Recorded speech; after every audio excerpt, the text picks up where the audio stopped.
Saya Dera Setia. Saya Satriani.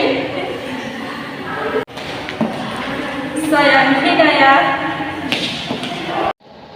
Saya Skaisi. Saya Putri Ayu Dimianti. Saya Wina Pratiwi. Jadi, di laporan arus kas ini atau cash flow terdapat 3 aktivitas. Yang pertama, aktivitas operasi. Yang kedua, aktivitas investasi. Dan yang ketiga atau terakhir, aktivitas pendanaan. Dari 3 aktivitas tersebut tentunya ada kas masuk dan kas keluar. Karena kita di sini berbicara tentang arus kas. Yang perlu digarisbawahi yaitu kas. Kas itu ada kas masuk dan kas keluar. Kalian sudah tahu kan tentunya?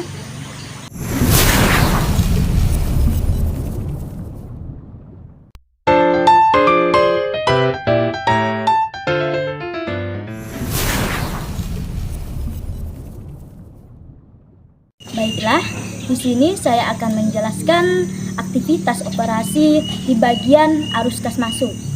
Di bagian arus kas masuk ini terdapat 2 poin. Yang pertama, dari penjualan barang dan jasa. Perusahaan melakukan penjualan barang dagangan kepada pihak entitas atau customer, dan perusahaan menerima pelayanan jasa dari customer. Pelayanan jasa tersebut seperti jasa jahit atau jasa salon. Tentunya, si customer tadi akan membayar kepada pihak perusahaan dari hasil penjualan barang atau pelayanan jasa tersebut. Dan pihak perusahaan ini akan mendapatkan kas dari customer tersebut.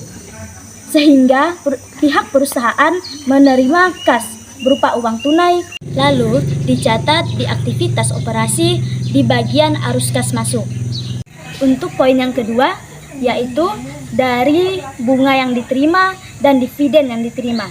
Jadi, pihak perusahaan di sini melakukan pelayanan kepada pihak entitas atau pihak lain, sehingga pihak perusahaan menerima pendapatan bunga dari pelayanan tersebut. Dan pihak perusahaan melakukan penjualan surat berharga kepada pihak lain atau pihak entitas. Tentunya, pihak perusahaan akan menerima uang tersebut dan dicatat ke laporan arus kas, yaitu di laporan aktivitas operasi di bagian arus kas masuk.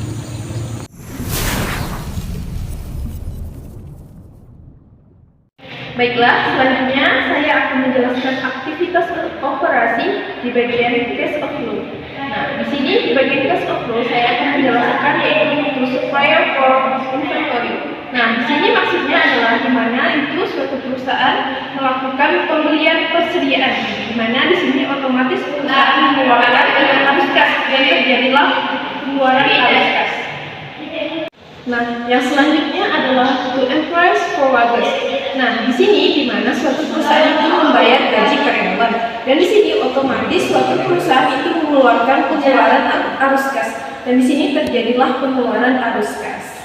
Jadi di sini saya akan melanjutkan penjelasan dari teman saya pada bagian aktivitas operasi, yaitu arus kas keluar. Yang ketiga, kepada pemerintah untuk pajak.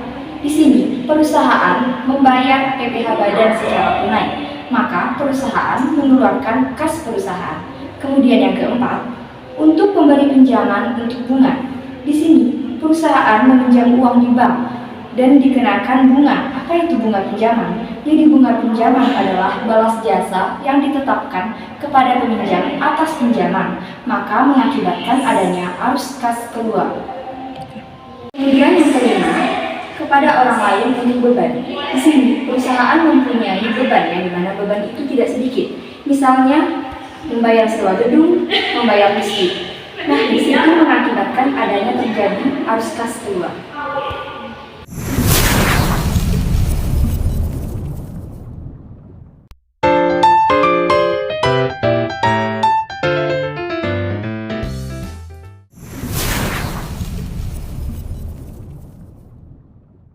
Baiklah, di sini saya akan menjelaskan laporan aktivitas investasi di bagian arus kas masuk atau cash inflow. Yang pertama, dari penjualan properti, pabrik, dan peralatan. termasuk pemasukan dalam arus kas karena perusahaan menjual properti, pabrik dan peralatan ke pihak entitas lain sehingga mendapat uang tunai, dan tentunya terjadi arus kas masuk atau cash inflow. Yang kedua, penjualan investasi dalam sekuritas atau ekuitas. Pihak perusahaan melakukan penjualan saham ke pihak entitas lain sehingga mendapat kas atau uang tunai, tentunya terjadi arus kas masuk. Yang ketiga, dari pengumpulan pokok pinjaman ke entitas lain. Perusahaan menerima pinjaman ke pihak bank sehingga pihak perusahaan menerima uang tunai dari bank, maka terjadilah kas masuk ke perusahaan atau kas inflow.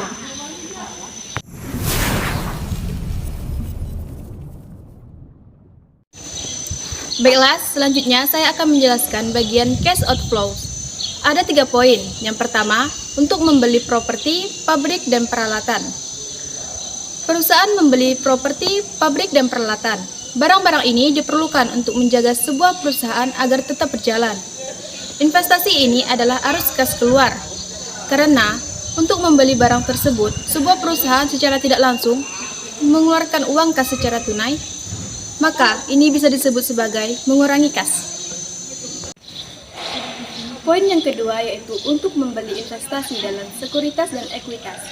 Pihak perusahaan membeli saham kepada pihak lain sehingga mengeluarkan uang kas secara tunai, maka terjadilah arus kas keluar.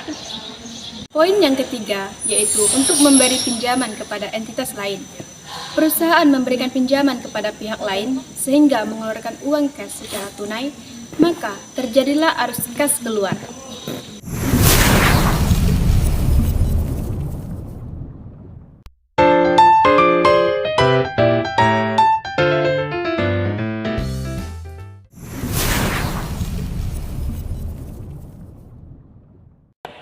Nah, yang ketiga, ada aktivitas pendanaan atau pembiayaan. Pada kali ini saya akan menjelaskan tentang arus kas masuk.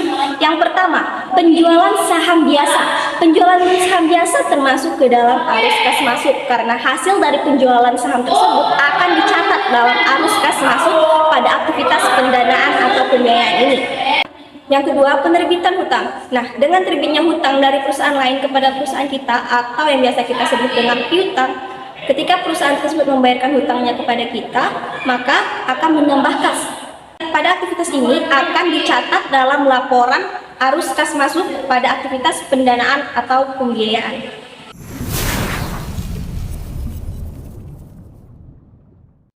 Baik, di sini saya akan melanjutkan penjelasan teman saya tentang aktivitas pendanaan. Di sini saya akan menjelaskan tentang aktivitas pendanaan kas keluar. Di poin yang pertama, perusahaan melakukan pembayaran dividen kepada pemegang saham. Di sini dapat kita ketahui bahwa perusahaan melakukan pembayaran dividen kepada pemegang saham karena pada awalnya perusahaan menjual sahamnya untuk mendapatkan dana. Dari pembayaran dividen tersebut menyebabkan perusahaan harus mengeluarkan kas sehingga termasuk ke dalam aktivitas pendanaan pada kas keluar. Di poin yang kedua, perusahaan melakukan penebusan hutang jangka panjang atau modal dari entitas lain.